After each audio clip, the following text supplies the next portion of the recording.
ওকে, আমি আমার প্রজেক্টটাকে কিভাবে সাজিয়েছি? আমার প্রজেক্টটা সাজিয়েছি আমি খুবই কমফোর্টেবল ওয়েতে।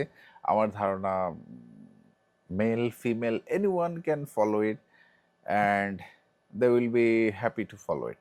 বিকজ আমি আসলে বাকি সবার মতো ওই যে আ ১ মাসে ১৫ কেজি ওজন কমে যাবে এগুলোতে আমি বিশ্বাসও করি না। এগুলো আমি চাইও না।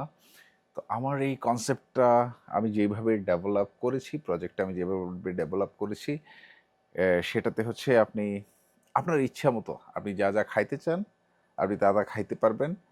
আহ কমফোর্টেবলি চলতে পারবেন। আপনার শরীরে শক্তিটা থাকতে হবে। এটা হচ্ছে আমার মেইন প্রায়োরিটি। যে শরীরে স্ট্রেংথ থাকতে হবে। দেখে হ্যাংলা পাতলা মনে হবে না। There will be a presence in your মানে আপনি কোথাও যখন যাবেন আপনার বডি প্রেজেন্সটা বোঝা যাবে। বা অনেকে আছে আবার বাংলাদেশে একটা চলে যে জেকে লাইফস্টাইল। অনেক শুকায় যায়। I don't like that. অনেকেই অনেক এটা পছন্দ করতে পারেন বাট আমি এই ধারাতে নাই। আমার হচ্ছে আমাদের আশেপাশে যেই খাবারগুলা খাওয়া যায়, নরমালভাবে যে লাইফ লিড করা যায়, সেইগুলা করে যাতে আমরা শরীরটাকে মেইনটেইন করতে পারি এবং হেলদি, স্ট্রং আর প্রবলেম ফ্রি একটা বডি আমরা মেইনটেইন করতে পারি।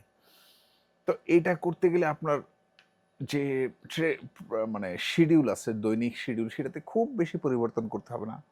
আপনার খাবার যখন আপনি তৈরি করবেন, খাবার যখন খাবেন তখন মানে ১০০ বার চিন্তা করতে হবে না এটার ক্যালোরি কত, ওইটার ক্যালোরি কত। এত কিচ্ছু করতে হবে না এবং কিছু ওয়ার্কআউট আছে। ওয়ার্কআউটগুলো উইল বি ভেরি কমফোর্টেবল যদি আপনি স্টেপ বাই স্টেপ ফলো করেন। এটা যে কেউ করতে পারবে। এত কমফোর্টেবলি এই প্রজেক্টটা রেডি করা হয়েছে, এটা anyone and everyone can follow. So যারা ওজনওয়ালা লোক, অনেক বছর ধরে এক্সারসাইজের সাথে জড়িত না, যারা টোটালি ফিজিক্যাল অ্যাক্টিভিটিসের সাথে কানেক্টেড না, যাদের হঠাৎ করে এক্সারসাইজ করতে গেলে হাঁসফাঁস উঠে যায়, আহ, যাদের মনে হচ্ছে শরীর দিন দিন দুর্বল হচ্ছে, আপনি প্রতি সময়ের সাথে সাথে আপনি বয়স বাড়ার কারণে এখন ধীরে ধীরে আপনি ঘরের দিকে চলে আসছেন, কোথাও ঘুরতে যেতে ভালো লাগছে না, ট্রাভেল করতে ভালো লাগছে না, লং টাইম ধরে আহ, পরিশ্রম করতে আপনার কষ্ট হচ্ছে, এই ধরনের যারা আছেন তারা যদি তারা সবাই যদি ব্যাক টু ফিটনেসে আসতে চান, then this program is for them. এই প্রোগ্রামটা তাদের জন্যই বানানো হয়েছে এবং তাদের একজন আমি, আই এম ফলোয়িং